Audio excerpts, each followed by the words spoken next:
오케이. 자, 23년 상반기 이제 기간술 첫 시간입니다. 이 기간술은 우리가 그 이쪽 회계사 뭐 함정요원이나 의경이나 또 간부부 준비하신 분들이나 요 기간술은 너무 효자 과목인 과목이에요. 이 기간술은 아무래도 그 커트라인을 좀 보시면은 이번에 회계사 커트라인들은 굉장히 낮았어요. 특히 뭐 의경분들도 25개, 여자들도 10개 대 10개 대 13개, 항해는 뭐 10개 이내로 들어오는데 기관 같은 경우는 다 10개 넘어서 합격을 했고 이번 저렇게 뽑더라도 뒤에 그다음에 의경도 마치 20개 대 그다음에 회계사들도 20개 대 이렇게. 그러니까 다시 말하면 이 기관을 내가 안다고 생각하지만 실제로 시험장 가보시면은 또 달라요. 그래서 100점들이 생각보다 많지는 않아요. 쉬워도. 대부분 의경 같은 경우도 기간 자체를 특히나 이제 인강을 보고 계시는 분들은 아무래도 제가 최대한 쉽게 설명해 드리지만 아무래도 이제 기간 자체가 제가 설명한 게 모든 게 다 바로바로 이해되는 게 아니기 때문에 저도 학교 다닐 때 4년 다녔고 나 배 탔을 때 3년 탔고 그다음에 공무원 이제 준비한다고 1년 했고 그다음에 이제 그 가르친다고 몇 년 했잖아요. 지금도 사실 막 엄청 쉽다라고 말하기 어려워요. 기간은 여전히 어려운 과목이에요. 그래서 여러분들이 너무 이제 쉬운 마음으로 4개월에 내가 왜 마스터가 안 되지 생각하지 말고 원래 기간수는 좀 어려운 과목이기 때문에 우리가 이 시험에 맞추어서 이 시험에 비추어 봤을 때 요 정도만 공부해 가지고 맞춘다 생각을 해야 됩니다. 근데 기간은 한정없이 들어가다 보면 끝도 없어요. 그러니까 제가 최대한 수업은 요즘 추세가 시험이 쉽게 나와요. 어렵게 안 나와. 쉽게 나오고 변별력 주는 문제 한 서너 문제 이렇게 나온단 말이죠. 그러니까 우리의 전략은 만드시 15개, 16개는 다 맞추는 거. 실수하지 않는 거. 예, 기본 문제를 실수하지 않는 거. 근데 이 기본 문제를 맞추려면은 이 기본이 왜 정답이고 왜 아닌지를 알고 있어야지. 근데 대부분 사람들이 이제 그게 그냥 이건 이거니까 A는 B니까 이렇게 외우다가 시험장 가면 헷갈리기 때문에 갑자기 헷갈린단 말이에요. 그러니까 이해를 바탕으로 해서 공부를 할 건데 아무튼 이 기간술 자체는 커트라인이 이 기간이 낮은 이유가 요 기간술이 한몫해요. 기간술이 막 평균이 높은 적이 거의 없었어 이때까지. 아무리 쉽게 나와도 이번도 마찬가지. 그렇게 안 어려운데도 커트라인은 낮아. 그 이유는 기간술이 굉장히 영향을 주고 있습니다.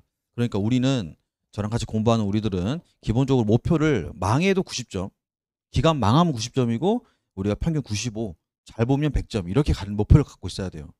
아, 쌤, 저 안 될 것 같은데. 된다니까요. 90점은 충분히 날 수, 진짜 너무너무 초망하면 85점이야. 알았지? 많이 주면 3개.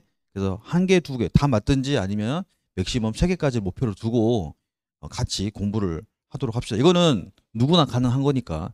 인강 보고 계신 분들이나 우리 형광인 분들은 그렇게, 특히 형광인 분들은 여기 형광이 좋은 이유가 우리가 수업이 끝나면 이제 스터디 할 수 있잖아요.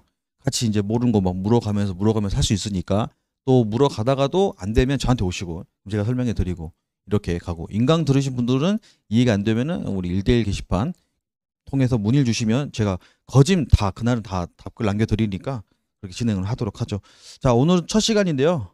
3시간 동안은 그 책을 이걸 안 보고 책은 이걸로 수업할 건데 오늘은 자, 연습장 피시고 편하게 보고 계십시오. 오늘은 이제 기간에 대한 기본적인 내용을 좀 틀을 잡고 나서 다음 책을 볼 거예요. 그래서 책을 보기에 앞서서 이 수업은 아무래도 아예 기간을 처음 보는 이제 우리 해군 분들이나 의경 분들 또 회계사지만 배를 안 타셨던 분 학교에서 배웠지만 또 저한테 배운 건 다르기 때문에 그렇게 해서 일단 기본 개요들 또 아시는 분들은 천천히 그냥 안다 생각 복습한다 생각하고 그렇게 공부하시면 되겠습니다. 자, 일단 기출문제 빈도 분석을 좀 해보도록 할게요. 우리가 16년부터 19년 1차까지는 보시면 내용 기간이 거의 한 5개부터 쭉 보면 9개, 그러니까 10개, 9개, 10개 쭉 나왔었죠. 그러니까 냉동기 하나, 펌프는 네, 하나, 둘, 세 개. 근데 대부분 2개가 많았죠. 네, 보조기계, 보조 기타 2개. 이 보조기계 기타라는 건 뭐 청정기, 그다음에 뭐 유수분리기, 뭐 이런 것들이 2개. 그다음에 전기 전자가 5개씩은 꼬박꼬박 나왔었죠.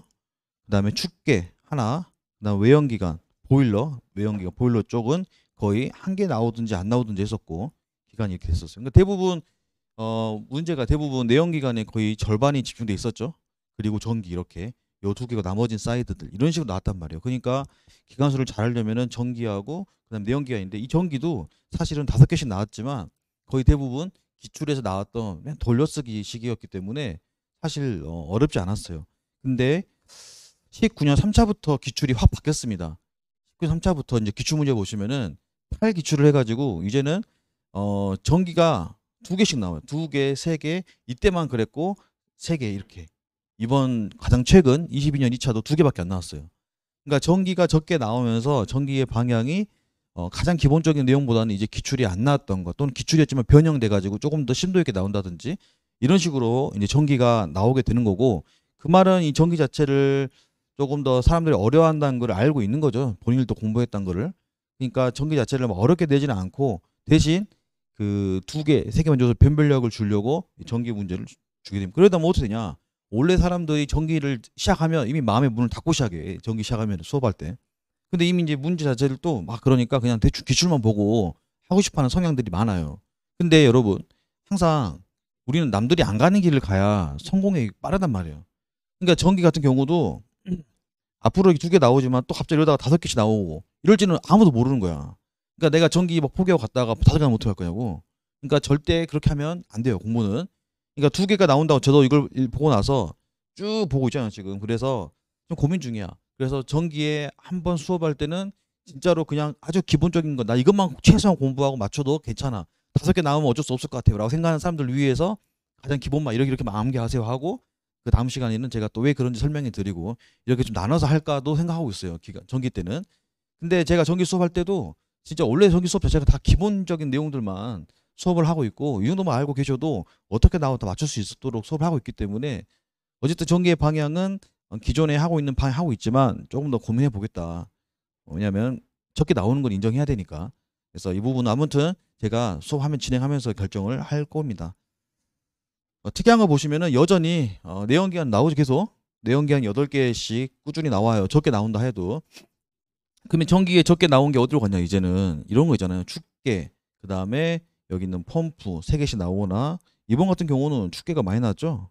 근데 제 생각에는 앞으로 외연기관도 얼마든지 충분히 보일러 쪽도 나올 수 있을 만한 추세가 갈 수 있을까 생각을 해요. 그러니까 고작 해봤자 1개 이렇게 나오는데 우리가 이 부분에서 보조기기 이런 부분들은 가장 기본적인 내용 위주로 갈 거고 그래서 축계나 그 다음에 우리 내연기관 여기다가는 좀 힘을 주고 공부를 해야 되겠죠. 다시 말하면 내연기관 다 맞춰야 되는 거예요. 이건 틀리면 안 되는 거야 절대로. 내연기관은 사이드가 없어요. 내연기관은 웬만하면 다 우리가 공부한 범위 또 그거는 우리 학원뿐만 아니라 다 그래. 어디 가나. 그러니까 내연기관 자체 절대로 틀리면 안 된다. 공부할 때. 그래서 내연기관 할 때는 하나도 주지 않겠다라는 생각을 하시고 중간평가를 제가 내는데 중간평가는 좀 어려워요. 일부러 어렵게 내. 기출보다 좀 어려워요. 일부러. 왜냐하면 여러분 공부하시라는 뜻으로. 근데 그래서 뭐 완전히 어려운 게 아니라 좀 생각을 좀 하게끔 그래서 공부하게끔 하려고 내는 거니까 어렵다고 낙심하지 말고 그래서 어쨌든 내연기관은 다 맞춰야 한다. 냉동기도 마찬가지. 꾸준히 어때요? 1개 말고는 대부분 2개씩 나오고 있죠. 그러니까 냉동기도 다 마스터 해야 되는 거고 나올 만한 게 나오는 거예요. 다 나오는. 이것도 마찬가지. 다 나올 만한 게 나오고 있어요. 추세가 이렇게 가고 있다. 그래서 추세는 뭐냐면 전기가 적게 나오고 하지만 전기 문제가 좀 어렵게 나온다. 요게 변별력이다. 그래서 우리는 전기 다 맞춰야 된다.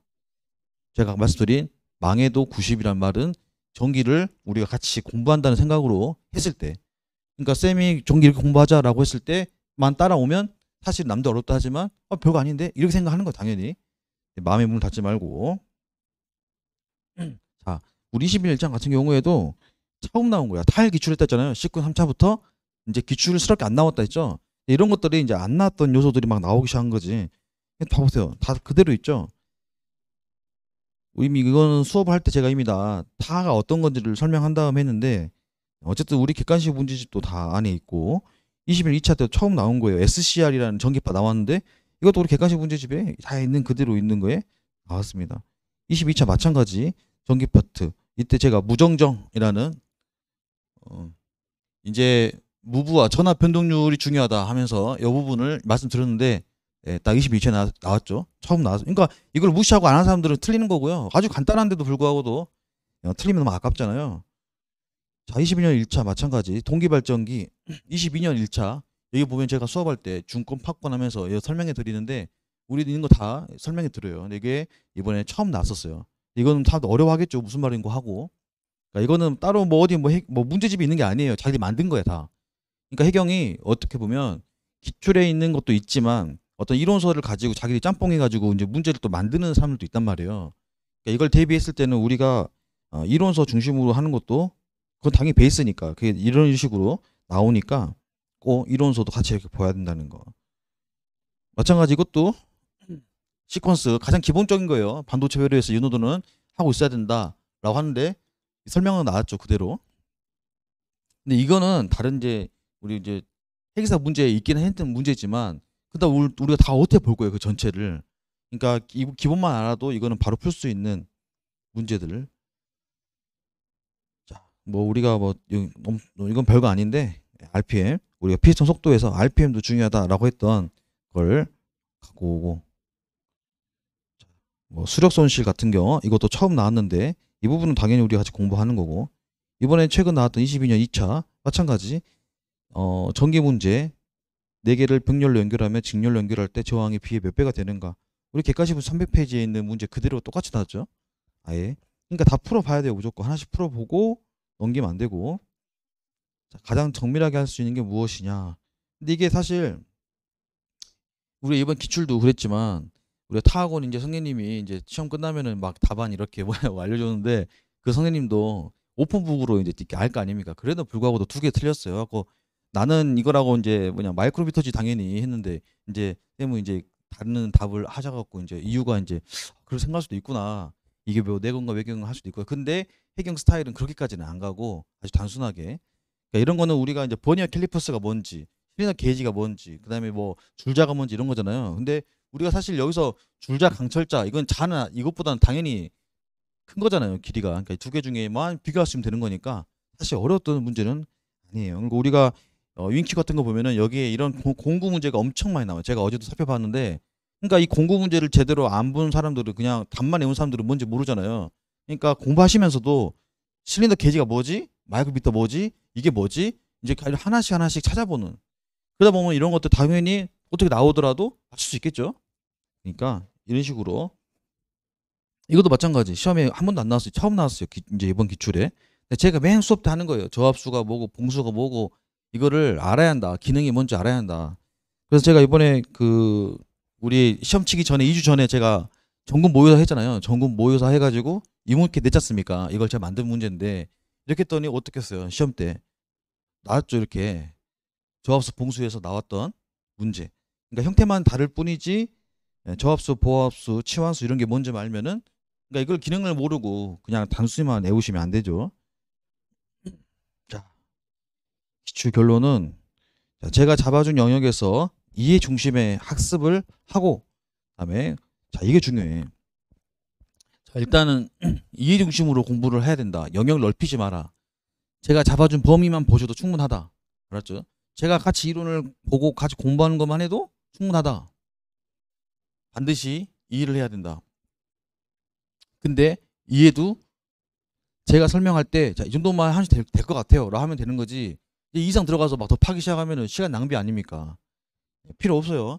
제가 딱 이 정도만 보면 될 것 같아요. 이 정도만 이해하시면 될 것 같아요. 하면 요 정도 범위 안에서만 이해하시면 되고 그 다음에 이제 관련 문제풀이가 있는데 우리가 나무를 하나 만들 때도 뿌리가 이렇게 있으면 하나의 이해 중심의 뿌리가 있으면 이제 이렇게 예? 하나의 이제 이 나무 줄기가 되고 가지들이 나오잖아요. 이렇게. 그럼 여기 있는 이제 문제풀이하고 이렇게 열매를 맺는 이 열매를 맺는 과정 안에서는 여러분들이 가지를 쳐야 되는데 우리가 이 수업 시간에 모든 걸 하나하나 다 설명하기엔 너무 시간이 길어져요. 그러니까 수업은 짧은 게 좋죠. 수업은 짧은 게 좋아. 틀을 잡고 여러분이 이해 안 되는 부분을 뚫어주는 역할을 하고 그 다음에 여기 있는 문제풀이를 통해서 여러분이 이제 하나하나의 디테일한 부분들을 이제 채워가는 거예요. 자, 이론 수업을 통해서 틀을 잡고 문제풀이를 통해서 이제 디테일을 채워나가는 거예요. 그 안에서 엄청 많거든요. 다른 거와 다르게 이 과목은 특이한 게 하여튼 세제적인 이런 문제들이 많아요. 그러니까 문제를 풀 때 제가 어떤 문제지만 푸시다 하는 게 있으니까 그 정도만 푸셔도 충분합니다. 그래서 마지막에는 여러분 시험에 가까울수록은 기출 문제를 주로 많이 보셔야 되는데 제가 다 표시하지 말했잖아요. 다 표시하면 안 돼요. 표시하지 말고 기출 문제집 있는 거 보면서 내가 그냥 맞았는지 틀렸는지만 확인하시면 돼요. 그래서 기출하고 그다음에 내가 여러분이 이제 문제 풀다 보면 여러분이 문제지 뭐 있어요? 이제 기출 문제 풀 거고 그다음에 롬바 객관식 풀 거고 그다음에 윙큐 6급 문제. 6급은 가장 쉬운 문제지만 가장 기초고 기본이에요. 제가 뭐 하다 보면 윙큐를 안 푼 사람들도 덜어 있어요. 그건 아주 좀 건방진 거예요. 그러면 안 돼요. 윙큐가 가장 베이스. 그래서 그 다음에 이제 우리가 내는 이제 주간 평가, 모의고사 이 문제도 상당하겠죠. 매주 20문제씩 해가지고 11주가 가고 또 모의고사 가니까 상당해요. 이거는 이 문제 제가 내는 주간 평가는 되게 양질의 문제예요. 한 제가 보고 5문제, 6문제씩을 하나로 합해갖고 한 문제 만들고 이런 식으로 하기 때문에 여러분 여기 잘하시면 되게 잘한 거죠. 그러니까 여기 나와 있는 모든 오답들 그래서 시험에 가까울수록은 기출과 오답 위주로만 공부하시면 90점은 그냥 맞을 수밖에 없다. 이 원칙을 깨니까 점수가 안 나오는 거야. 원칙을 깨니까. 원칙 첫 번째 기간은 반드시 이해 중심으로 가야 된다. 시간이 걸릴 수 있다. 이건 당연히. 왜냐면 나도 4학년 동안 4년 다니면서 어려웠어요. 기간수. 근데 하물며 여러분 4년 이 4개월 만에 마스터 한다는 거는 사실 불가능한 거예요. 기간도 만져보고 뜯어보고 막 이래야 이해가 빠르지. 지금 뭐 영상 그림만 보더라도 물론 간접으로 보겠지만 한계가 있는 거야. 그러니까 이걸 인정하라고요. 이걸 여러분 왜 난 안 될까 생각하지 말고 원래 기간술이 그런 과목이야. 그러니까 완벽하게 이해하기보다는 그냥 시험 문제가 왜 문구가 이게 1번이 틀리고 3번이 틀리고 이게 맞는지를 이해하는 정도의 학습을 하는 거지 우리가 진짜 해기사스럽게 실무의 과정 가는 게 아니라는 거예요.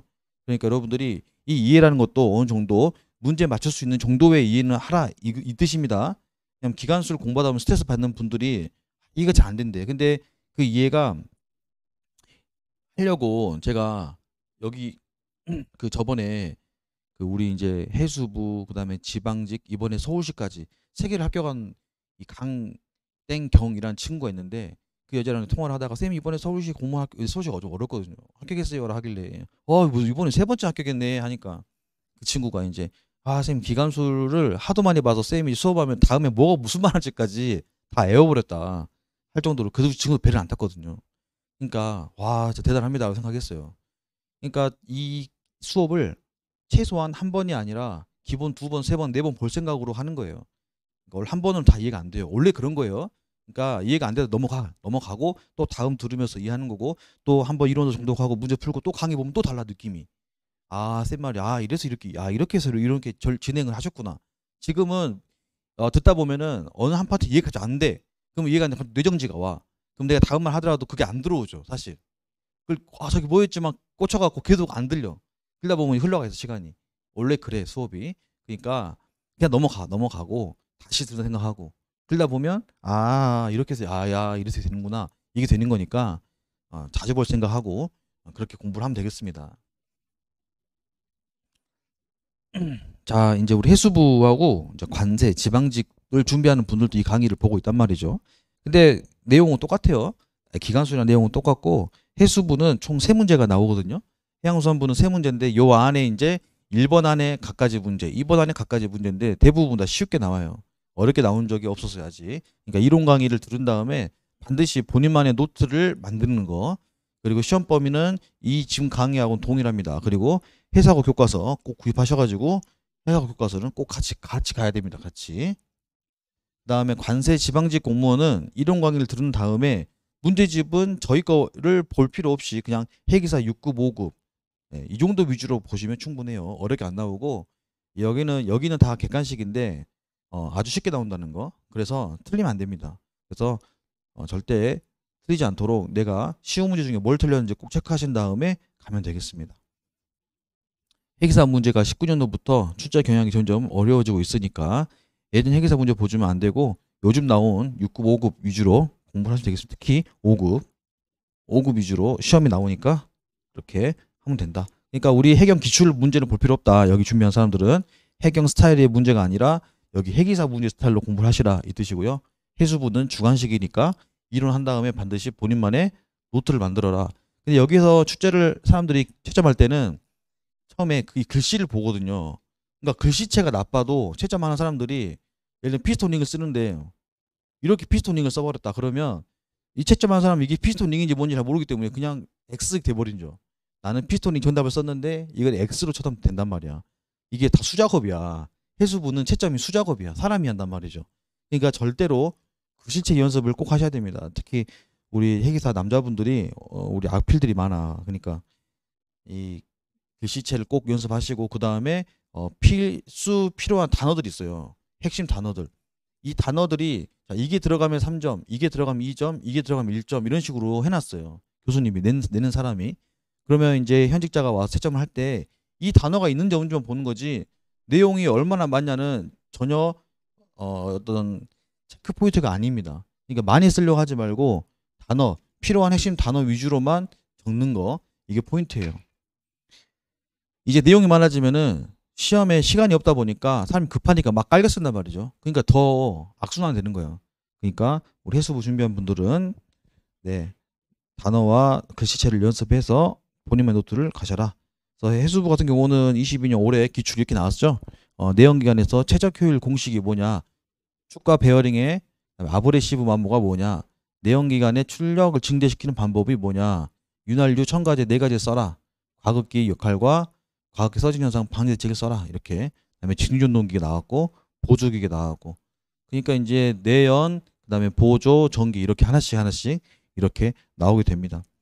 이런 것들은 요즘 또 문제가 또 조금씩 쉽게 나와가지고 예전에는 다 전부 다 주관식 쓰라 그랬는데 요즘은 박스로 나와가지고 이렇게 보기를 줘요. 그러면 보기를 주면 여기서 이제 골라서 이렇게 하나씩 집어넣도록 기본 점수는 주겠다는 거죠. 이렇게 나오니까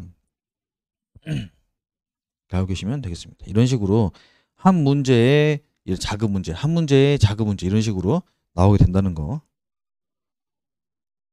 자, 우리는 지금 이론이 하죠. 그러니까 이론을 같이 공부하면서 세 개가 이렇게 같이 있어요. 같이 하나만 있는 게 아니라. 그래서 공부를 할 때는 이론을 들은 다음에 이론은 저희 기본서와 해석어 교과서를 같이 가고 이론을 한 다음에 바로 뭐 해야 되냐면 한번 정독한 다음에 바로 문제 풀어봐야 되는데 꼭 풀어봐야 될 게 6급 윙큐, 객관식 기출 요 세 개를 같이 푸는 거고 풀다 보면 틀린 게 있겠죠. 그럼 틀린 게 있으면 내가 이 이론을 오해했구나 라고 했으면 이 이론 어디다가 이론서에다가 체크해야 돼. 파란색으로 이거 내가 오해했던 이론이야. 사람이 피스톤링은 빠를수록 마모가 커져 라고 했지만 이거 느린 거 아니고 작아지는 거 아닌가 라고 생각을 했어. 많아지는구나 라고 알면 또 시간 지나면 또 내가 원래 생각했던 대로 작아지는 거 아닌가 또 돌아간단 말이에요. 이게 오해라는 거지. 그러니까 내가 처음에 압력이 커지면 온도도 올라가요. 떨어져야 되는 거 아닌가 이렇게 생각하는 순간 이미 나는 원래 그게 내 생각하고 있단 말이에요. 그럼 그 순간은 잠시 교정될 수 있어도 또 돌아가. 그러니까 반드시 뭐 하라고? 이론서에다 체크하란 말이죠. 파란색으로. 이거 내가 오해했던 거 이렇게. 그래야 이론서 보면서도 이거 내가 오해했던 건데 뭐지? 하면서 이게 복습되는 거. 이러면서 이제 다시 교정이 되는 거지. 여러분 우리 여러분 옛날에 소풍놀이 가면 게임할 때 이런 거 해봤나? 이쪽이 검은색이면 이쪽은 뭐 파란색이야. 그러면 이제 땅바닥에 딱 놔두면 이걸 여러 장 놔두고 자 하나 둘 셋 하면은 둘이서 경쟁해가지고 막 뒤집는 게임 있잖아요. 그러면 시간 내에 누가 더 빨리 뒤집어가지고 이 면이 누가 더 많이 나오는가 이 게임 해봤나 민재? 소풍 해봤잖아요. 그럼 봐보세요. 내가 이렇게 뒤집어도 어떻게 돼? 상대방이 또 뒤집어 버리잖아. 그러니까 내가 공부했어. 내가 뒤집었어 이렇게. 그러면 또 시간 지나면 어떻게 된다고? 또 다시 기억이 돌아가야 된단 말이야. 그러니까 사실은 얼마나 시간 내에 내가 어떻게 하는 거야? 최대한 다 정답으로 이렇게 뒤집는 게임이랑 똑같은 거죠. 그러면 잘 봐. 이게 뒤집을 때 이게 잘 오랫동안 유지하게 하려면 뭐가 좋을까? 내가 오답이었던 녀석을 내가 이렇게 정확하게 이해를 했어요. 이렇게 뒤집어가지고. 근데 이걸 잘 안 떨어지게 하려면 어떻게 하면 좋을까? 어떻게 생각해? 어떻게 하면 될까? 이 본드 붙이면 되겠지. 본드로 칠해갖고 딱 붙여버리면은 안 움직일 거 아니야. 자, 이 본드 칠이 뭐냐면 이게 이해야, 이해. 이해라고. 이해라는 본드 칠을 안 해놓고 해버리면 암기만 단순 이거 A는 B네 하고 넘어버리면 또 뭐 한다고? 금방 떨어진다고. 또 돌아간다고 이렇게. 근데 내가 시간 걸리더라도 이게 왜 그런지를 왜 내가 오해인지를 충분히 이해하고 나고 붙이면 좀 덜 떨어지죠. 잘 안 떨어지지. 그리고 나서 한 번 더 점검 또 붙이면 아예 안 떨어지겠죠. 그러니까 이 이해가 얼마나 중요한지를 알 수 있어요. 이해가 없는 거는 결국 시험장 가면 전부 다 뒤죽박죽 돼가 다 이제 막 난장판 되는 거야. 왜냐? 제가 이 시험이라는 건 그랬잖아요. 시험이라는 거는 단순하게 이렇게 공부하는 것만 끝난 게 아니라 공부를 해가지고 실제로 시험장에 앉았을 때 문제를 푸는 건데 이건 엄청난 나의 정서적 싸움과 그다음에 정서적 관리가 있다 했잖아요. 그러니까 이게 여러분들이 지금은 안 한 것 같아도 이제 시험장 가서 맞추라 하면 또 다르다니까. 이건 경험해 보신 분은 알아요. 그러니까 그러기 위해서 어떻게 되냐면 내가 아무리 떨어도 이건 3번인데 이 돼야 돼. 이건 2번인데. 근데 이게 되려면은 단순한 암기 가지고는 좀 불가능해요. 이해를 바탕으로 한 복습. 이해를 바탕으로 한 복습이 계속 반복되면은 이거 당연히 이거 2번인데 3번인데 이렇게 되기 때문에 여러분들 시간이 걸리더라도 시간이 걸릴 거예요. 이해를 하고 나서 다시 본드 칠. 그러니까 이게 오해라는 거야. 알았죠? 나름대로 다 오해하는 부분이 생길 겁니다. 이제 뭐 객관식 풀어도 마찬가지고 제가 중간평가 때 특히 이제 많이 틀릴 거니까 이제 그 틀리면서 내가 왜 틀렸지 생각하면서 이제 자꾸 진짜 원래 이론이 뭐지? 이게 내가 뭘 오해했지를 생각하시고 꼭 파란색으로 표시를 해라. 오답도 마찬가지. 한 번 틀린 문제는 계속 틀립니다. 또 돌아가 다시. 그러니까 이건 어차피 내가 또 돌아가는 문제구나 생각하고 이거는 좀 아주 중요한 문제니까. 그래서 마지막에는 오해와 오답 위주로만 시험장에 가는 거죠. 그래서 요 세 가지는 같이 가는 겁니다. 세 가지. 이게 다 되어야 공부를 했다라고 하는 거예요. 강의만 듣고 끝났다. 이거는 전체의 한 60%나 공부했다. 또 문제 꼭 풀어야 되고 오해까지 해야 전체 100점짜리에 공부를 했다. 이렇게 보면 되겠습니다.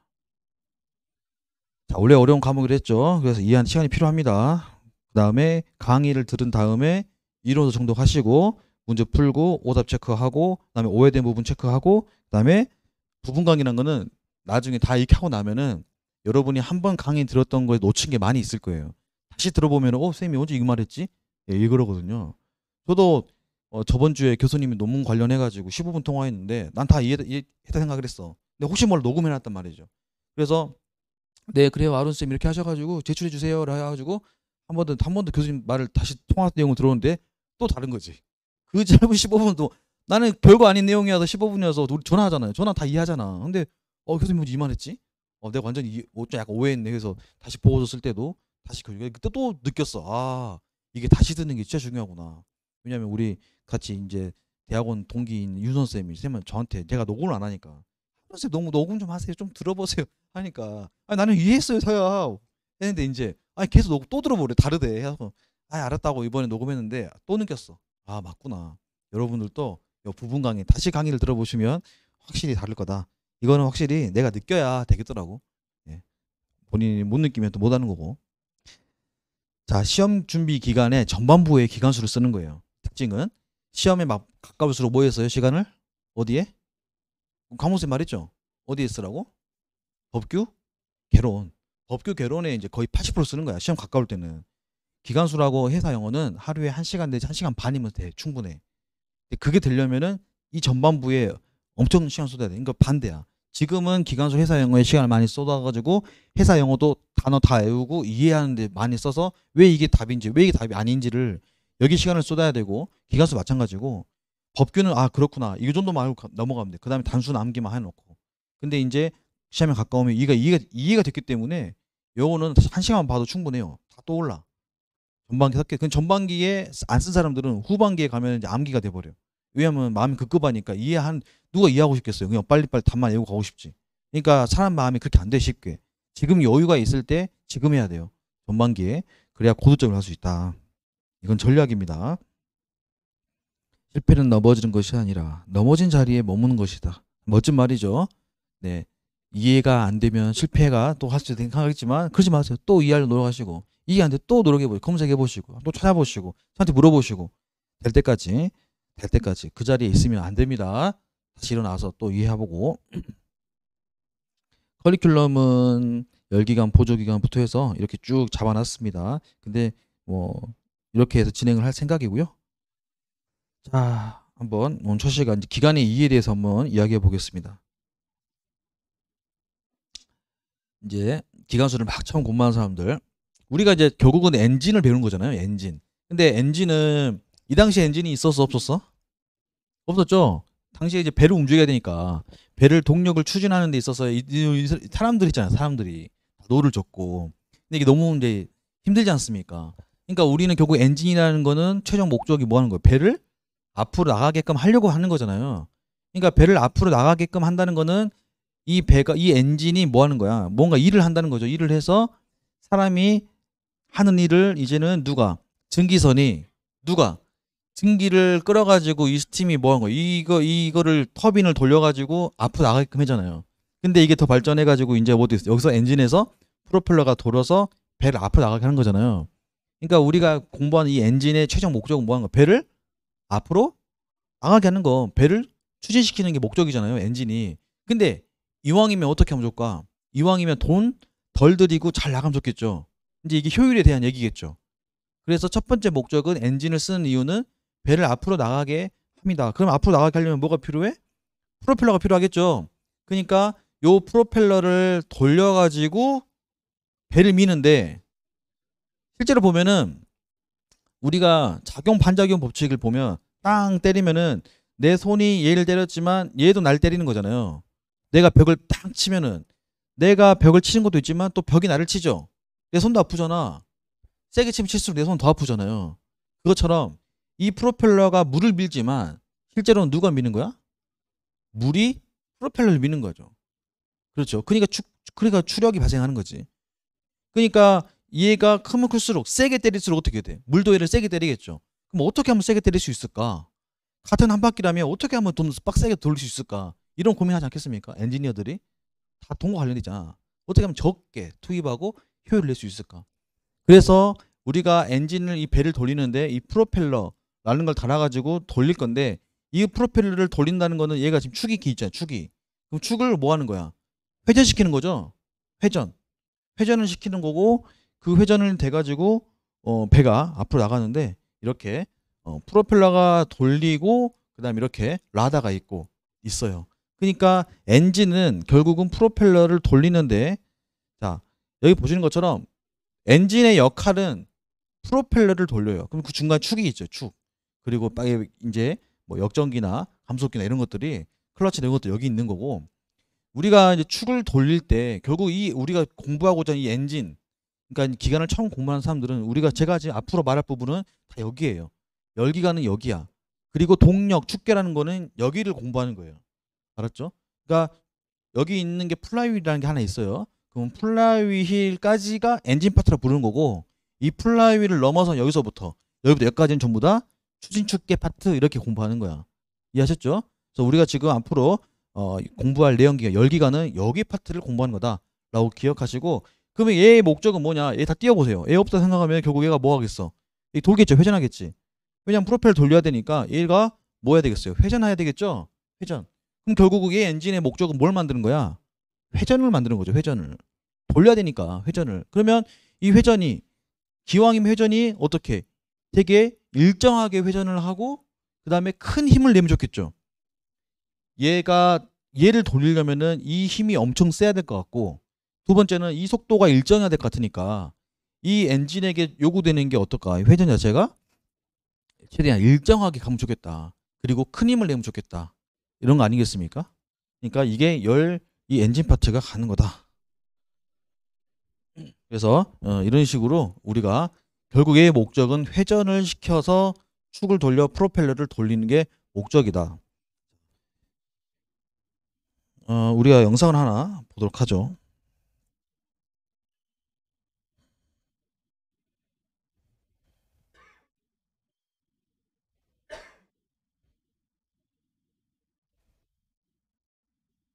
어, 음.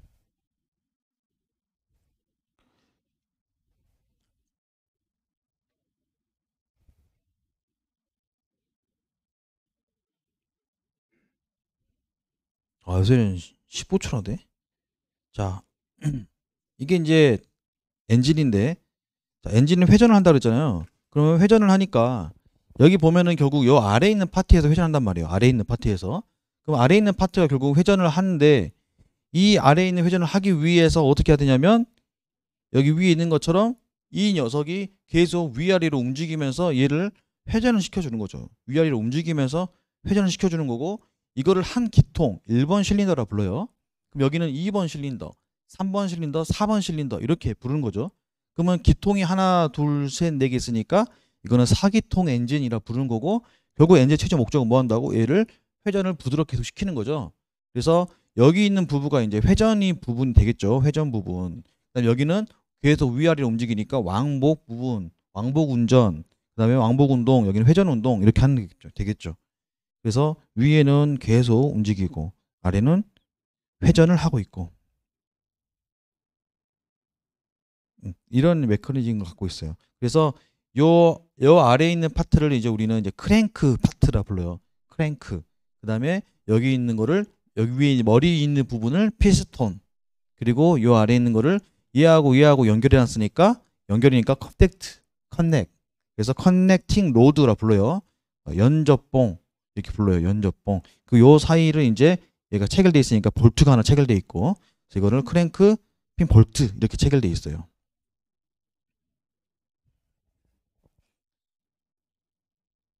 자, 연료. 자, 이게 지금 여기가 말하는 게 지금 연소가스를 말한 거거든요. 연소가스. 자, 그러면 여러분 우리가 배우는 게 열기관이잖아요. 열기관. 그러면 얘는 결국 얘가 만드는 게 열이란 말이에요. 열. 봐보세요. 나도 오늘 아침에 좀 내가 원래는 난 한 40분까지 올라가 그랬어 학원에.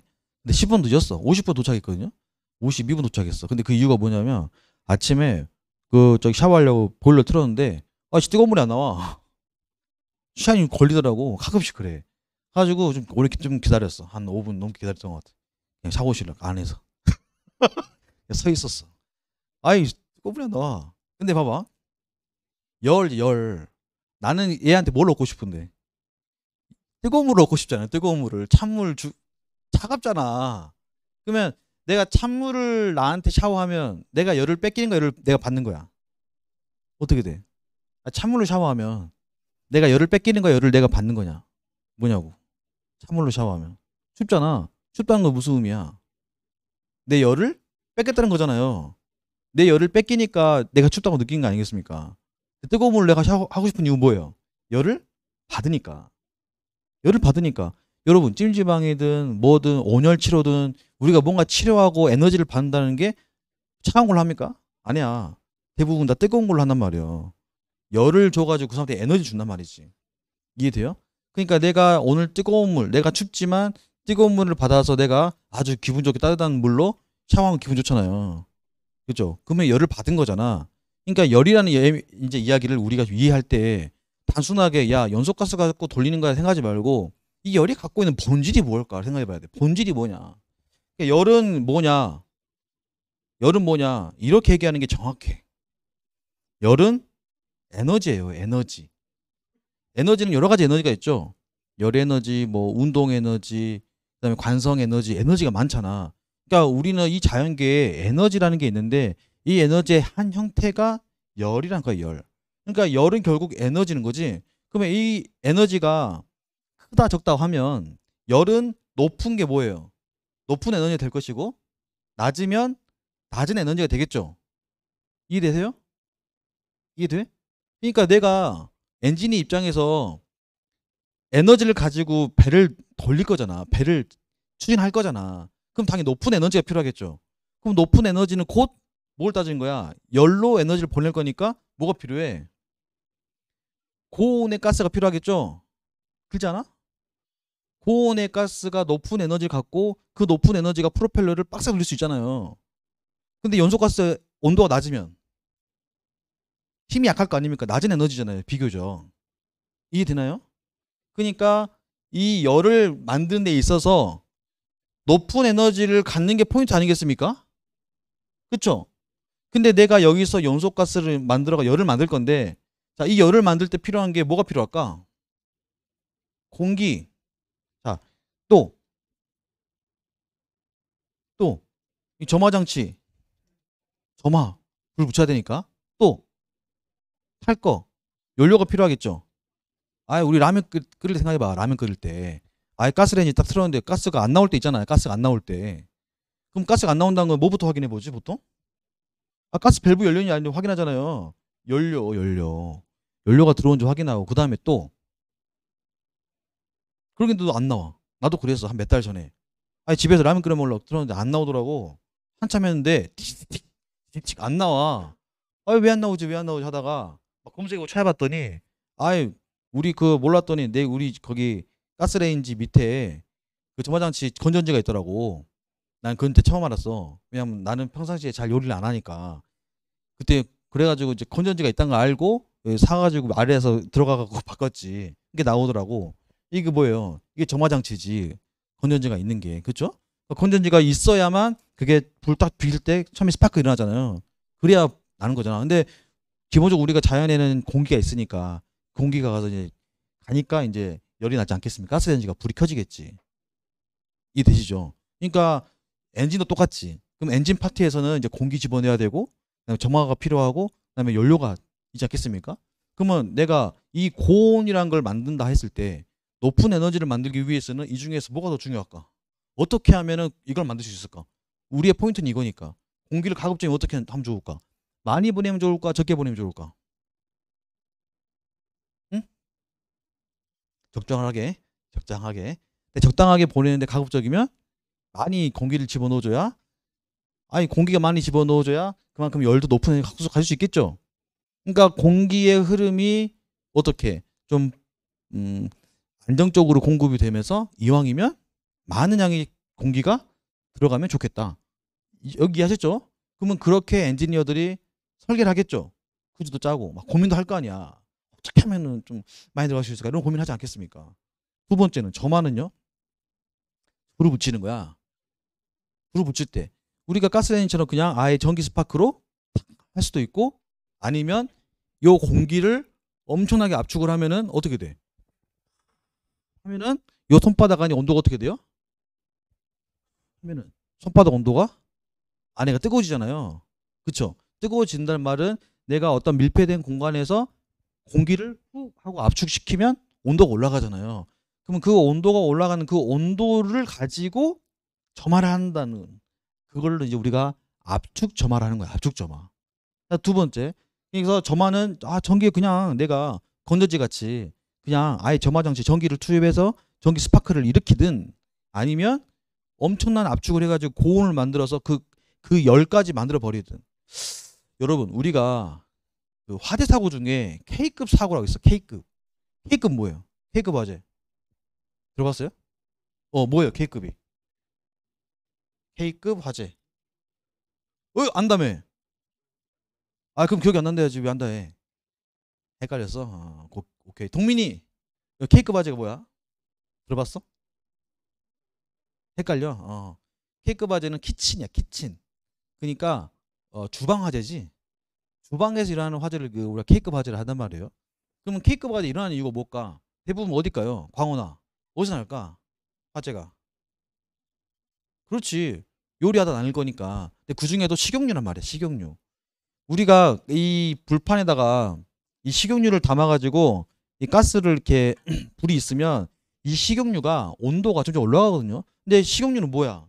어찌 보면 기름이잖아. 근데 기름인 녀석을 온도를 계속 올리잖아요. 그러면 온도가 이제 막 한 몇백 도까지 올라간단 말이지.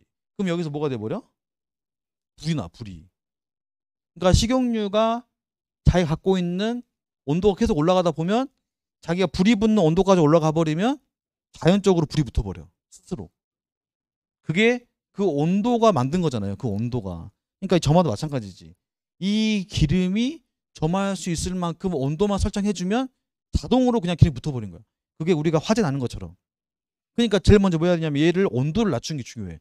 점화가 되지 않는 온도로 떨어뜨리는 게 냉각을 시켜야 되는 거지.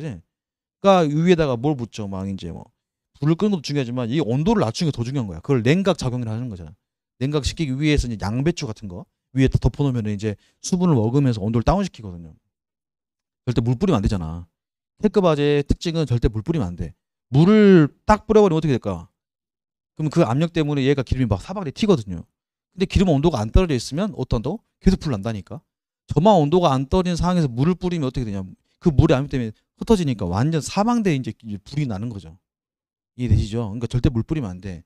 온도를 떨어뜨려야 되니까 얘를 감싸든지 어떻게 온도를 떨어뜨리든지, 그래서 제일 좋은 게 콜라를 뿌리든지, 콜라에 있는 탄산 있죠. 콜라 흔들어서 탄산 정도만 해서 하든지, 아니면 양배추든지 여러 가지 있어요. 그래서 어쨌든 K급 화재가 일어나는 이유는 내가 따로 뭐 불을 지펴서 나는 게 아니라 그냥 식용유가 스스로 온도가 올라가 가지고 자연 점화로 인해서 불이 났다 하는 거야. 이걸 점화라는 거야. 점화. 이것처럼 이 점화도 내가 아예 불을 붙일 수도 있지만 기름이 온도를 올려가지고 올릴 수 있는 거. 이 점화 방법. 그 다음에 연료는요? 어떻게 하면 이거 할 수 있을까? 연료를 어떻게 하면은 고온을 만들 수 있을까? 광어나? 어떻게 생각해? 그거야 당연히 연료에 따라서 달라지는 거지. 연료 안에 포함되어 있는 그 열당량이 얼마나 있는 연료를 쓰냐에 따라서 달라지겠죠. 그래서 우리가 이제 앞으로 배울 게 뭐야? 대표적인 게 디젤 엔진이라 배울 건데 디젤하고 그다음에 가솔린. 그래서 여러분 디젤 엔진과 가솔린 엔진의 차이가 뭐예요라 물어보면 사실 뭐가 달라? 차이가. 연료가 달라, 연료가. 내가 최근에 어떤 교수님하고도 얘기를 했어. 그 얘기를 이제 뭐 어디 폴라리스 면접에 물어봤대. 근데 애들이 대답 잘 못했대. 그래서 내가 물어봤지. 교수님은 학생들한테 어떻게 가르치십니까? 물어보니까 압축, 저기 압축, 그 다음에 저기 소기, 압축, 폭발, 배기 요 사가 중에 이 과정이 다르잖아요. 이 점화하는 방법이 이렇게 말씀하시더라고요. 그래서 그렇구나 하고 했지만 아니 가장 다른 거는 이 기름이 달라요. 기름이. 그러니까 기름이 연료가 다르기 때문에 당연히 여기에 따라서 뭐가 달라지는 거야? 점화 방법이 당연히 달라지는 거죠. 이게 달라져서 이걸 쓰는 게 아니고 이게 다르니까 여기에 맞는 걸 여기에 쓰는 거야. 점화 방법을. 순서가 바뀌었어. 점화 방법이. 그러니까 디젤은 어떤 거? 높은 열을 갖고 있는 거고요. 높은 에너지 갖고 있는 거고 가솔린은 비교적 낮은 에너지 갖고 있는 연료예요. 그러니까 낮은 에너지이기 때문에 우리가 소형 기관이나 작은 엔진, 그 다음에 고속이란 거는 어떻게 해야 돼? 계속 열을 공급해야 되겠죠. 속도가 빨리 내려면 어떻게 해야 돼? 파파파파 이렇게 좋을 거 아니야. 근데 거기다가 이제 온도까지 높은 녀석을 줘버리면 어떻게 해? 재료가 남아나겠습니까? 뜨거워가지고 안 되지. 그러니까 낮은 온도의 녀석을 차차차차차차 이렇게 하는 거죠. 그게 아니고 차차차차차차. 그러니까 이제 이런 게 가솔린 엔진이 고속 기관에 당연히 쓰는 거고 디젤기 같은 큰 엔진이 당연히 선박 같은 쿵쿵 하는 큰 힘을 쓸 때에는 당연히 디젤을 쓰는 거죠. 이해되시죠? 그러니까 디젤과 가솔린의 차이는 연료가 갖고 있는 열당량, 열의 차이가 가장 큽니다. 그래서 디젤은 큰 거. 그러니까 우리가 SUV나 막 이런 차들은 주로 못 써. 디젤 차 쓰잖아요. 디젤 차. 힘이 좋으니까. 근데 가솔린은 힘이 약하니까 정숙하잖아. 조용하고. 근데 요새 기름값이 올라가지고 나도 디젤 차인데 짜증나. 쉬었다 하겠습니다.